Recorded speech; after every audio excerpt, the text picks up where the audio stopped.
We've said before that one of the most important things we do in math is to build equations that model word problems, and that's what we're going to do in this section. Now, the building of those equations can come to us from a number of different sources. Sometimes the equation is simply a formula that's related to the nature of the problem we're dealing with. If we're talking about the perimeter of a rectangle, for example, it's kind of a built-in formula. A more intriguing kind of equation, though, is one where we have to build on some kind of general idea or some kind of general model. That's what we're going to do in this section. But we've seen this kind of idea before. We saw it when we were talking about direct and inverse variation. For direct variation, you may recall that if y varies directly with x, then it implies the existence of a constant that we could call k, such that y is equal to k times x. So we have that fundamental general idea for building a model for a solution. Then we have some kind of experiment that it allows us to identify the value of k, and away we go with being able to have an equation where we can answer questions about the y and the x involved. Okay, similar idea here. Now, there are a number of different models that are in the family of exponential or logarithmic, and they are illustrated in your textbook, and I suggest that you have a look at them. Let's kind of examine the algebraic form of them here. We have a couple of exponential models. One is for growth and the other for decay. The growth model is often used to emulate population changes. The decay model is often used with radioactive material and carbon dating and such things as that. Now, just notice the nature of the equation. It says y equals ae to the bx power. Now, the bx, notice the variable in the exponent here, hence an exponential equation. And we know that the nature of exponential equations is that we have a continuous curve that it is continually either rising or falling. Well, for the growth model, it will continually be rising, and it is for that reason that we're requiring here that the b value be positive. For the decay model, the b value turns out to be negative. You see, if b is positive, then negative b would be negative, and this would be a declining graph. Okay, the idea with the a and the b now are constants, and the x is a variable and the y is a variable. Now, a is generally, when we talk about population, this is initial population, and the y would be a resulting population, presumably after some period of time. And x is going to be the role of time. So it's time in terms of population when we get to that kind of model. Okay, so that's the idea with these equations. Another kind of model is a Gaussian model, and it has this kind of equation. Looks a little convoluted here. All the action is out here in the exponent. But this kind of model is one that has a graph which is kind of a bell-shaped curve, and it's used often in statistics. This one is a logistics growth model. And look at the form of this. It just has a different kind of look than the others and a different kind of feeling. And once again, we would end up experimenting and plugging in information and developing this for a particular kind of situation. This one, by the way, has a graph that kind of starts out slowly like this. It's slowly rising, and then it ramps up really quickly, and then it kind of levels off at the top. And this is the kind of model that is useful in emulating the growth of bacteria or viruses or something like that, because the ramping up is when the food supply is plentiful and so forth, and those rascals tend to multiply really quick, and then it kind of levels off when the food supply goes away or there is some constraint in the amount of space that they have in which to grow. So that's the logistics growth model. The logarithmic models now take this form, and there are other forms that we could write these in, but we'll be studying the logarithmic models in these forms. It's a plus b ln x or a plus b log x, and these kinds of models are used in emulating or illustrating or showing the magnitude of, or excuse me, I should say the intensity of earthquakes, using a Richter scale. The Richter model, you see, the Richter scale is a logarithmic kind of scale. Well, let's jump back to the exponential models and consider a problem. Here's how we build on this general idea. Here's the model that we're building on, and let's say that in a city in 1990, the population of the city was 2 million, and in the year 2000, 3 million. We'd like to know the approximate population in the year 2010. Now, to start the process, we think about our model this way. Now, A is the starting population, Y is going to be the ending population, and X is going to be time. All right, and then B is going to be some constant that tells us about how fast we're growing graphically. It's easy to see graphically, the kind of shape of that graphical curve. And so we need to find the value of B early on in this situation. And we find that by performing some kind of experiment or by using the given information. All right, here's how we would use the given information. Now, you know that these numbers can correspond to ordered pairs. And we have to start with when we have time-related problems, we start with a time basis. And the basis here is 1990. So we would let 0 stand for this time. And at that point in time, the population is 2 million. And for the year 2000, since it's 10 years from 1990, 10 years have elapsed here. So 10 corresponds with the number 3. So we have a couple of ordered pairs. But here's how we can jump right into the model. For the year, in the year 2000, you see, we have the start population and the end population. For the year 2000, here's how the model works. The starting population was in 1990, and it was 2 million people. The ending population was in the year 2000, and it was 3 million people. All right, now the time is 10 years for this period of time. That is from 1990 to the year 2000. Now with this, we're going in and we're trying to solve this for B. We're trying to get at that sort of, when we were talking about this in variation, we were looking for the constant of proportionality. And here, this is kind of a constant of exponentiality, you see, is what we're looking for here. And we're using the information from our experiment or the information that's given here from a historical standpoint. All right, we just need to solve this equation. I'm dividing on both sides by 2 to isolate e to this exponent. Now I need to jump into the exponential world by applying natural log on both sides. Now we have the natural log of 1.5 is equal to 10b. Dividing on both sides by 10, I find this fraction to be equal to b. Now we could at this point approximate this fraction, but we're going to use this back in our model. And if we're going to use this, then it's valuable for us not to approximate. Because if you use an approximation and then operate on it, perform operations on it, it turns out that you can multiply the error because an approximation contains an error, however small. So let's use the exact value here for B. So we would come up here, we would take our model, and now that we know the value of B, we would put it in. Now notice I'm using t as the variable here instead of x, because that's the nature of this particular problem. Now, with this, we can answer any number of questions involving time or population. We can say, okay, I'd like to know the time when the population will reach, say, 5 million, or something like that. And so I could put in 5 here and solve for t. Or I can take a period of time and put in here and solve for y, that is the population after a certain period of time. Now the nature of our problem is that we're looking for the population in the year 2010.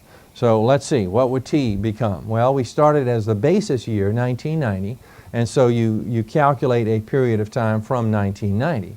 So from 1990 to 2010 is 20 years, so we use 20 for t, and away we go, you see, and just this is just a calculator push at this point. It looks a little complicated, but it's not really a big deal. We find that y then is approximately 4.5 million, and that means that the population of this city is predicted to be approximately 4.5 million people in the year 2010. Let's look at a problem involving exponential decay. This problem involves a substance which has a half-life. Substances having half-lives are substances that dissipate over time, and half of the substance dissipates over the half-life period. That is, in this problem we're talking about a substance that's radioactive iodine, one of the byproducts of making nuclear energy. And the half-life period is only 60 days. Well, that just means that half of whatever we start with is still around after 60 days. And after another 60-day period, half of that amount is around, and so on. Now, some radioactive materials, some of these byproducts of nuclear reactions, stay around for thousands of years. And one of the great controversy has to do with how do we keep that material, and we have made it, and it's deadly, and where do we keep it, and how do we keep it, and all of that kind of thing. It's one of the great fears of using nuclear energy. Anyway, other substances having half-lives are not so intrusive. One such substance is an isotope of carbon.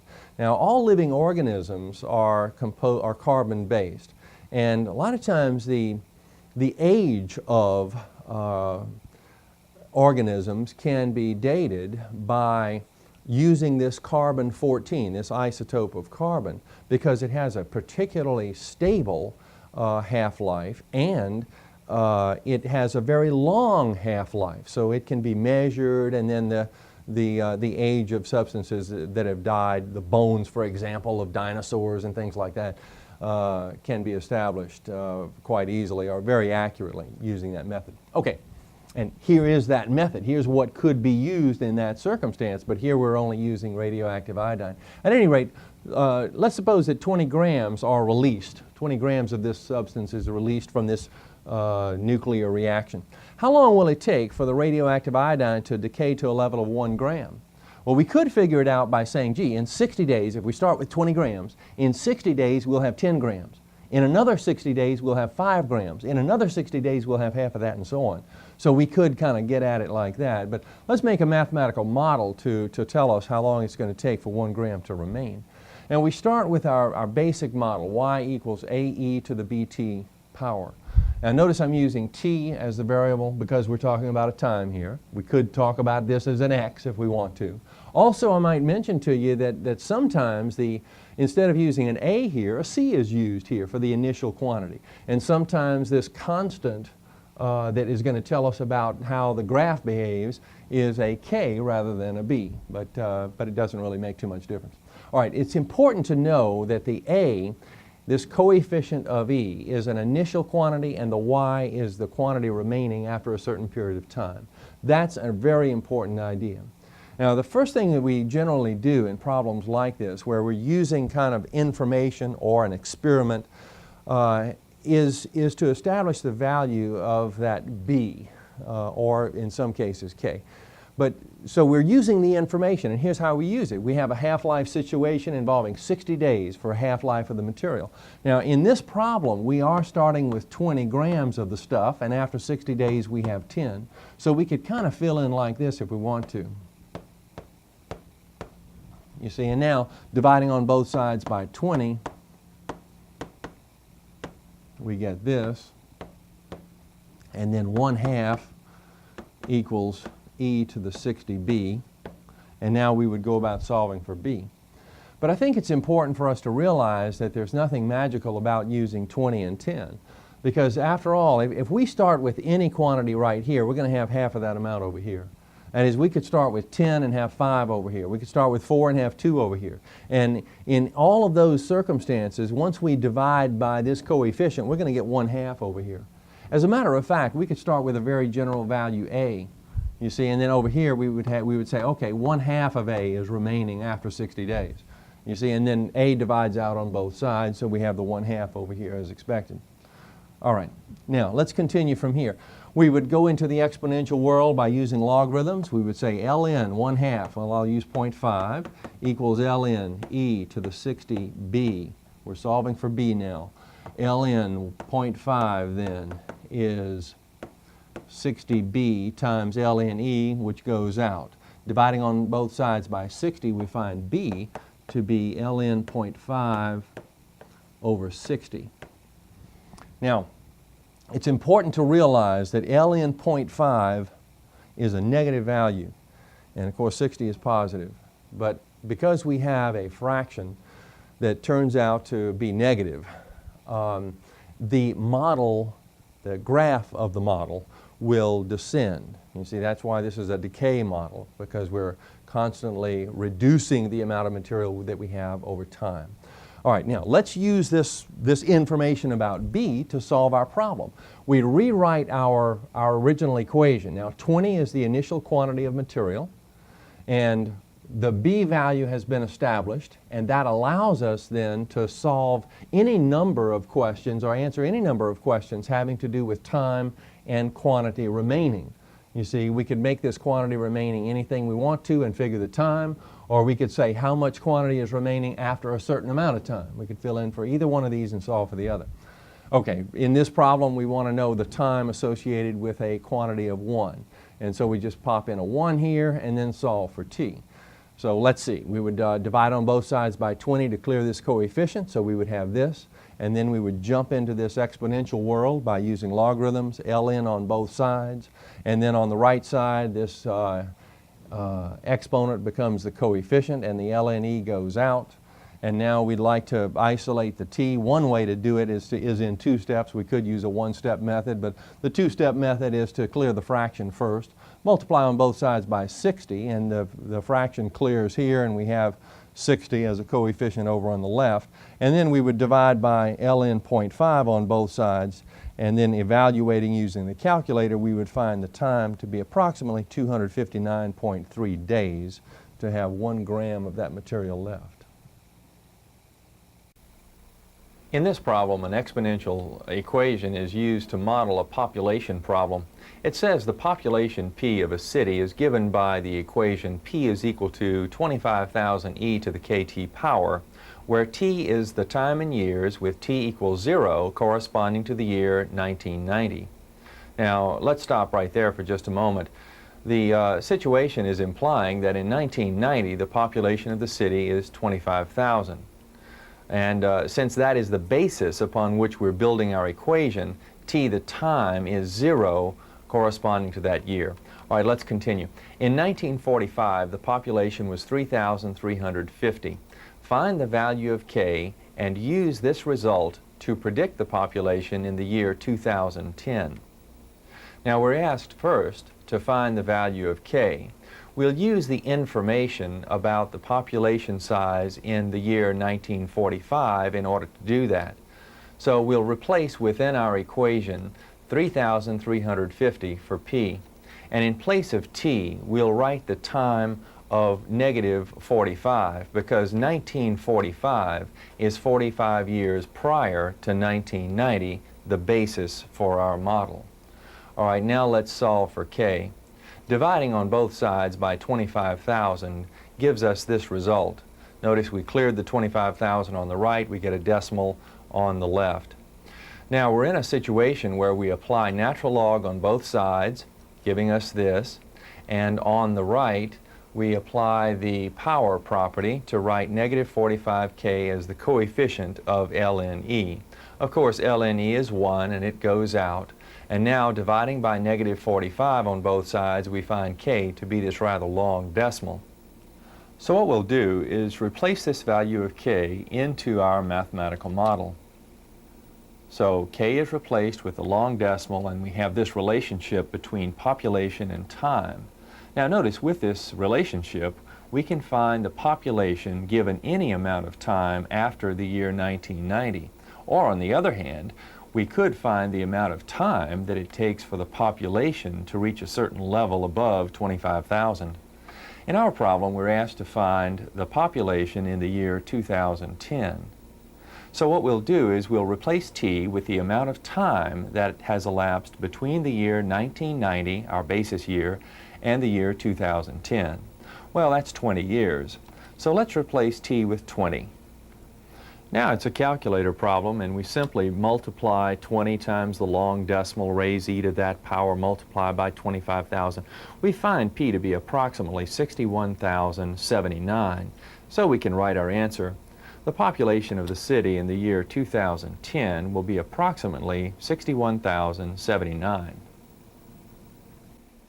Here is a somewhat different kind of population problem. A conservation group releases 100 animals of an endangered species into a game preserve. The organization believes that the preserve has a carrying capacity of 1,000 animals, and that the growth of the herd will be modeled by the logistics curve given by this equation where t is greater than or equal to 0 and where t is measured in years. If the herd size is 134 after 2 years, find the population after 5 years. Our first task is to find the value of k. Now, to do that, we replace within our model information about the herd size of 134 after 2 years. That is, we'll replace p with 134 and we'll replace t with 2. Well, once we've done that, we notice first of all that the exponent on e in our denominator, the negative k times 2, would probably be written as negative 2k. Now, to clear the fraction on the right side, we'll multiply on both sides by that denominator, giving us on the left this product. On the right, of course, the fraction clears. One way to proceed from here would be to divide on both sides by 134. Dividing on the left by 134 would leave the binomial. Dividing on the right would give us this decimal. Now, if we subtract 1 on both sides of the equation, the 1 will disappear on the left and the number on the right will be reduced by 1. At this point, we'll divide on both sides by 9 to find e to the negative 2k to be equal to this decimal. At this point, we are ready to apply natural log on both sides of our equation. Now, in doing so, on the left, the negative 2k will become the coefficient of ln, and of course ln will go out. Dividing on both sides by negative 2, we find k to be approximately 0.1656. This information is replaced within our mathematical model, and the model looks like this. Now it's time for us to go back and complete our problem. In our problem, we were asked to find the population of the herd after 5 years. So we'll replace t with 5. Now let's go through the calculator sequence here. In the denominator, multiplying 5 times the decimal, and then raising e to that power. Then 9 times this long decimal, adding 1. And then finding the quotient, we discover that p is approximately 203. So the population of the herd after 5 years will be approximately 203 animals. This next situation involves a logarithmic model. And the most notable use of logarithmic models, I think, is probably in the measurement of the magnitude of earthquakes. You know, a Richter number, a Richter scale is used to determine that magnitude. And a Richter number is actually a logarithmic type of number. That is, the Richter number is simply the logarithm of the intensity of an earthquake. Now, and actually it's the intensity over the initial intensity, which is 1, but it boils down to this. Now, the logarithm is common logarithm of the base is 10. So now, why is this Richter number used? Why isn't I simply used? Is the question that sometimes emerges here. And it's because I, the intensity, is measured in very, very tiny units. The instruments that measure the intensity of earthquakes are very, very sensitive. So there would be a lot of units used in measuring the intensity of an earthquake. And so if you were just looking at two very, very large numbers, in comparing earthquakes, you don't want to look at a number in the millions compared to another number in the millions to compare earthquakes, you see. So we put them into the logarithmic world, and then it's a number that we have some reference to. But it's important to realize that these are logarithmic types of numbers. And this is what, I think this is what we want to do in this problem, is to realize the difference in Richter numbers because they are logarithmic in nature. All right, consider this problem. In San Francisco in 1906, there was an earthquake that measured a Richter number of 8.6. In 1989, there was another earthquake that measured 7.7. Now, the one in 1989, you may or may not recall, but it was a really powerful earthquake, and yet this one was 8.6. So 7.7 to 8.6. It seems like, well, gee, if this is just 8.6, that's 7.7. They're not too far apart. These earthquakes were probably just about the same size. Well, that's not really true. And let's evaluate the situation by doing this. In 1906, if the Richter number is 8.6 and R is calculated as the log of I, let's find the intensity of this earthquake in 1906. Okay, to do that, we'll go from our model here and replace R with the 8.6 and go into the exponential equation. 10 to the 8.6 is equal to I, base exponent, you see. So I, the intensity of that earthquake, is 10 to the 8.6. A big, big, big number. All right, and we can put it on the calculator and see all of the digits and all that kind of thing, but I don't think it's necessary here. We know this to be a really large number. In 1989, an R of 7.7, same idea. We just replace R with 7.7, and now we go into the exponential form. 10 to the 7.7 equals I. Well, maybe we still don't have a good reference for the difference in these intensities. So let's make a ratio out of them. Let's consider the ratio of the intensity for the 1906 earthquake over the intensity of the 1989 earthquake. Now, the intensity for the 1906 was 10 to the 8.6. For the intensity in 1989, it was 10 to the 7.7. Now, this is 10 then to the 8.6 minus 7.7, or 10 to the 0.9 power. And this number is 7.94.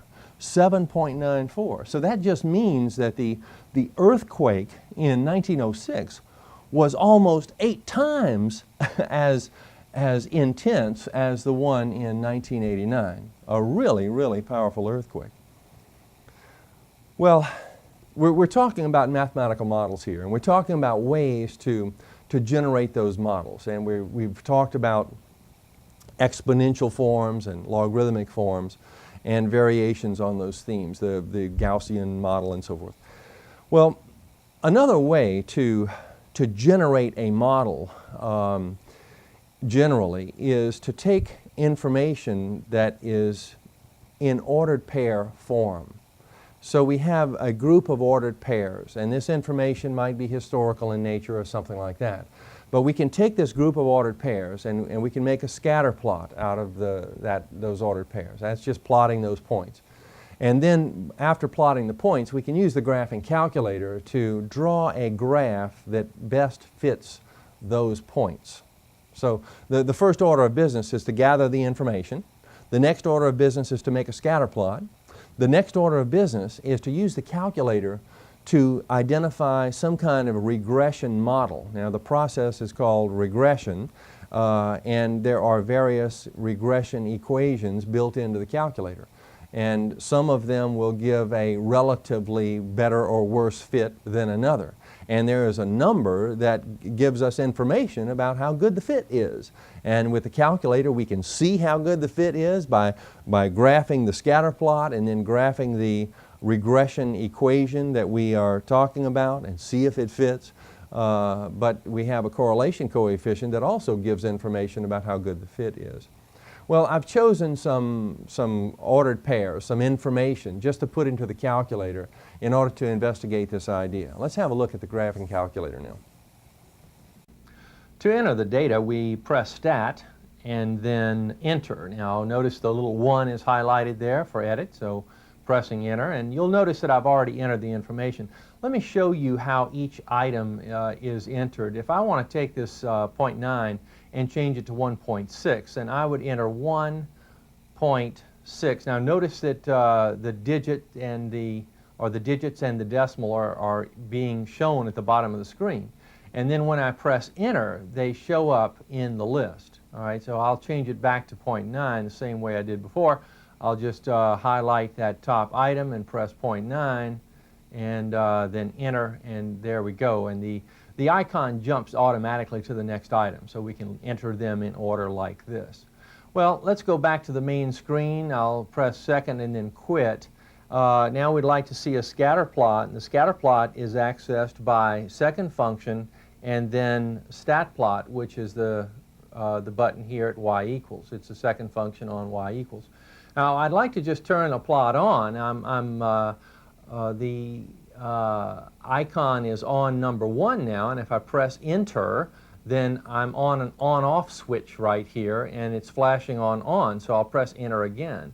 And now I've just turned this thing on. Now the type of plot that I want is the default plot. I'll cursor down, and this is a scatter plot, and these are other kinds of plots that are possible. And I'll go through all of them like this.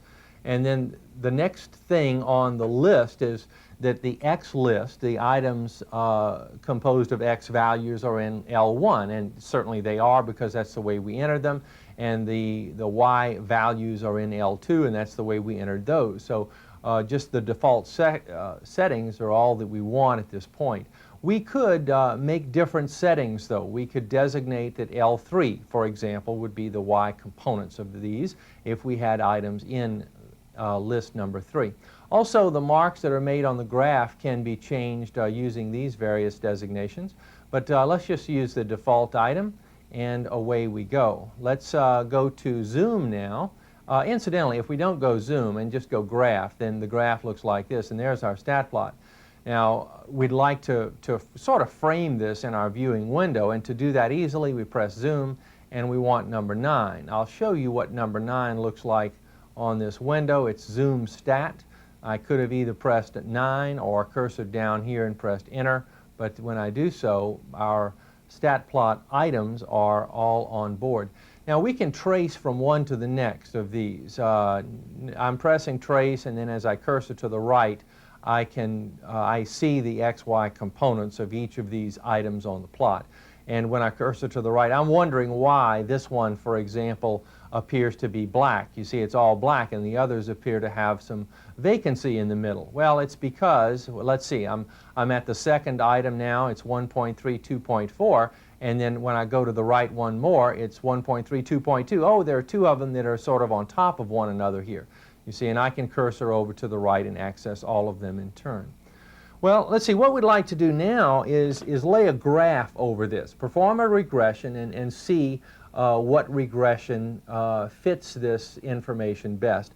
And to do that, we'll press Stat and enter the Stat menu, and now we'd like to make a calculation. So we go to the right, 1 for calculations, and now there are any number of regressions that are possible. Here's a linear regression, a quadratic regression, a cubic regression, a quartic regression, another linear regression. Now this linear regression is in the form a plus bx, and we noticed that earlier on the board that I mentioned that idea, and this one is in the form ax plus b. Here's an ln regression, which is a natural logarithmic regression, and an exponential regression. We also have available a power regression and a logistics kind of curve regression. But oh, and here's another one, a sign regression, which we may get to at another time in this text. But let's go back up and let's perform a linear regression. Let's do this first linear regression. When we press enter, then we go back to a main screen, and then when we press enter again, the regression calculations are made within the computer. Now notice that it's saying that in this model, in this mathematical model, the value of A is this, the value of B is this. And these two numbers are correlation coefficients. Now the correlations are not particularly high, particularly R squared is not particularly high. We would like for this number to be 0.999 or something in that neighborhood to match the information well, or to match the data that we have on board for the stat plot. Well, let's see what the graph looks like. To do that, we can press y equals. And to enter the equation, this is what I think is so neat. We want variables, VARS, press that button, and then we'd like item number 5 for statistics. It's this item, and I can cursor down to it, as you know, and press enter, or I can just press number 5, but it's statistics, and I want a statistics equation, so I'll cursor to the right twice for equations, and the very top one is a regression equation, and so I'll press enter, and it automatically enters that equation for me according to the regression that we just performed. And now I can see the graph, and you see that that linear equation doesn't match the data very well. It kind of goes through the middle, but we'd like for the graph to come close to those points if that's possible. Well, let's perform another regression. Stat, and then to the right, and then down. And let's do let's say an exponential. No, let's save the exponential for later. Let's do the natural logarithmic regression. Now, you know a natural log curve is a curve that's basically like this, and yet our data that we see is more like this. It's more of an exponential kind of set of data. So let's just see how the calculator is going to do a natural logarithmic regression on this and what the graph looks like. So I'll press enter here and then enter again. And now the calculator is thinking. And notice that the regression is in the form a plus b ln x, and this is the value of a and the value of b. But look at the correlation coefficients. The r-squared coefficient is 0.849. This is not a very good correlation at all. And if we want to see the graph, we can do that easily. Let's cursor down to y2, and we'd like to enter this graph automatically, or the information about the graph automatically. So VARS, item number 5, cursor to the right twice for equations, and then enter. And here we have the equation, and now the graph. Now the linear equation is already on board, but notice that the natural log graph is coming up, and it's kind of in the shape that, or the behavior of the graph, the appearance of it is as we would expect it to be. And it certainly does not match our information very well. Well, let's perform another regression. We would probably have thought at the beginning that the best regression would be an exponential regression. So let's go to the right and calculate an exponential regression. Here we are, enter, and then enter again. Now look at those correlation coefficients. They're very close to 1, and that tells us then that we're going to have a fairly good match. Look particularly at the r-squared. It's 0.998 and 0.9987 and so on. And I want to call your attention to this because we're going to perform one more regression in just a little bit. This is going to be the best regression for our purposes because we are in a chapter of exponential and logarithmic functions. But there is another regression that works particularly well on this set of data as well. Well, let's go to the graph. We are going to press y equals, and then we'd like to cursor down to y3, and then we want VARS, item number 5, right, oops, VARS, item number 5, I didn't get the 5 pressed, and then right, and enter, and there we have our third equation and the graph. Now, you see it appears to be just going right through those data points, and that's what we want to see. Every now and then we'd get one maybe off of that line, but we'd like to see it as close as possible to the information. All right, so our exponential graph works best. Let's perform one more regression right quick. We'll go stat and then right and then down to the quadratic regression, and I'll press enter, and what I want you to notice is this high r-squared coefficient, 0.9989. Now, the one for the exponential regression was 0.9987, so this is a little bit better even to describe our data with an equation. And notice the equation is in the general form of the quadratic, and here's the value of a, b, and c. Okay, we can see the graph then by going y equals, and then we'll cursor down. I tell you what, we don't need this this linear graph. Let's clear this, and I think I'd like to also clear this one, and in place of y1 I'm going to enter the one that we just performed the regression on, and to do that I will press VARS, and I want statistics number 5 to the right 2 places and enter. And here we go. Let's look at this graph. Now we're overlaying this graph with the other graph that fits well with this. And they're just about, you can just see kind of a double line in some places. It almost looks like it's just a little thicker in places. You see it's coming up here.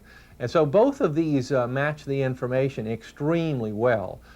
We would probably, depending upon what we wanted to calculate about this data outside of this region. You see, we might want to calculate things about the correlation between x and y that's outside of this data range, something for future information, something that's out here on the graph, you see. And the graphs tend to part up here in the coordinate plane. In fact, let's have a look at how they do begin to digress from one another. I will press window, and I'd like to go out to the right a little bit, so I'll change the x max to, instead of 4.64, I'll go out to about 7. And then for the y max, I'll go out to about 13. Well, let's make it 14, and then look at the graphs. And I think this is enough to see that they are going to begin to separate, but we'll know in a second. Yeah, they're just starting to separate here at the very top of our viewing window. And if we changed our window and went up quite a bit more, we could see that they change even more the further we go up. So it depends a little bit on what we're after with this set of data as to which one of these models we might use. Crash testing contributes information useful in improving safety features in automobiles. Engineers often alter the design of vehicles according to the results of crash testing. Here's an example of that situation. In order to protect the occupants of automobiles in accidents, the automobiles are designed with crumple zones. The crumple zones allow the occupants to move short distances when the automobiles come to abrupt stops. The force experienced in stopping abruptly is measured in G's. 1 G is equal to the force of gravity. Now, the greater the distance moved, the fewer G's the crash victims experience. Most people will black out under a force of 5 G's if it is applied for 10 seconds or more. Now, 5 G's simply means 5 times the force of gravity. For very short durations, humans have withstood as much as 40 G's. In crash tests with vehicles moving at 55 miles per hour, analysts measured the numbers Y of G's that were undergone during deceleration by crash dummies that were permitted, using crumple zones and passive resistance systems, to move distances of X meters during impact. Here's a table showing the result of experiments in that area. Now notice the distance is x. X is a distance in meters, and y is the force measured in G's. Now let's make a scatter plot of the data. First we'll enter the information, and we do that by pressing Stat and then number 1 or Enter because we want to edit. And I've already entered the information, and this item, for example, means that a distance of 0.8 meters corresponds with a force of 40 G's. Okay, now let's have a look at the scatter plot. Press second and then stat plot, that's y equals. And we just want to turn this on, so I'll press enter and then enter again. And now it's on, and to make the appropriate window settings, press zoom, and then we want item number 9. I'll cursor down to it so we can see it. Zoom stat, this is an automatic window setting for statistics, and here we go. So here's our scatter plot, and we can press trace and verify that these are the values that we entered, the values that are on the table, and such things as that. Okay, suppose we want information that's not found in the table. For example, suppose we'd like to know the distance associated with a force that is not to exceed 30 G's. Now, right here on the scatter plot, I have a distance of 1 meter associated with 32 G's. So a distance associated with 30 G's would presumably be to the right or more distant, you see, a greater distance than 1 for our experiment. Well, in order to find that, we can make a mathematical model. Now, let's use a regression, an internal regression on this and see what it gives us in terms of information. We'll press Stat, and then we want to calculate, so I'll cursor over to calculate, and we'll choose one of the models. Let's use the natural log model. It's item number 9, the LN regression. We could choose a couple of others logically, I suppose, but let's just use this one for our discussion purposes. All right, so here we have the regression, and I'd call your attention to the correlation coefficients. Now, I mentioned earlier that correlation coefficients are very accurate as they approach 1, and it turns out that they are very accurate as they approach either 1 or -1. And here we have -0.977, and actually that is not particularly accurate.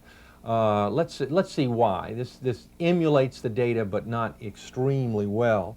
Now to view the graph with the scatter plot, we're going to need to enter the equation by pressing VARS and then number 5 for statistics. And then we want an equation, so we cursor over to that, press enter, and here's the equation. And now graph. You see how the graph is just not going through the data points? And in fact, when we press trace, I'll cursor over to the right. Now I'm on the scatter plot, and I'm going to jump down onto the curve, and I'll cursor over where y is around 30, and it's in this neighborhood, you see, that we would like to be. But notice the x value is 0.89, and we know that that distance that an occupant travels needs to be greater than 1, so this is just clearly inaccurate. Now a much more accurate equation is this one. I'll cursor down and just enter it for you, but it is this. It is -3. Now this doesn't come from a regression model. This actually comes from an engineer that has worked on this kind of problem. So it's -3 plus 11.88 ln x,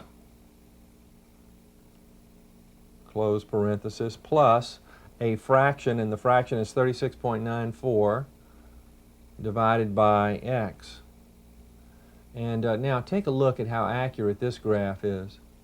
And notice it goes through the data points almost exactly.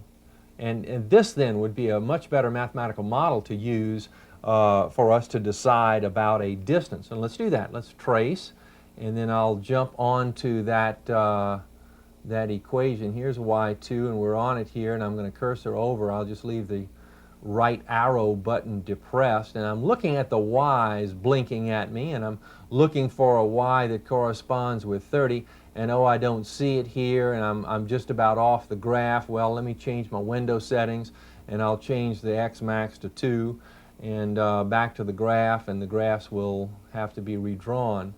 Actually, in redrawing the graphs, we're going to see that how much the graphs begin to digress from one another in this part of the coordinate system. You see, they really start to part right in here, and this is where we want our information. So at any rate, graphing or tracing, we want to trace all the way over. Let's see, oh, I have a y of, I'm all the way over to 28. Here we go. 29.94. Oh, that's pretty good. And the distance associated with that is 1.2. So the distance traveled by an occupant, we would like for the engineers to design those crumple zones so that the distance is 1.2. Now, you know, if those engineers are designing crumple zones for my car, I'd like them to use the most accurate mathematical model they can possibly generate. And that is the importance of learning how to generate mathematical models. And more generally, that's the importance of mathematics in the overall process.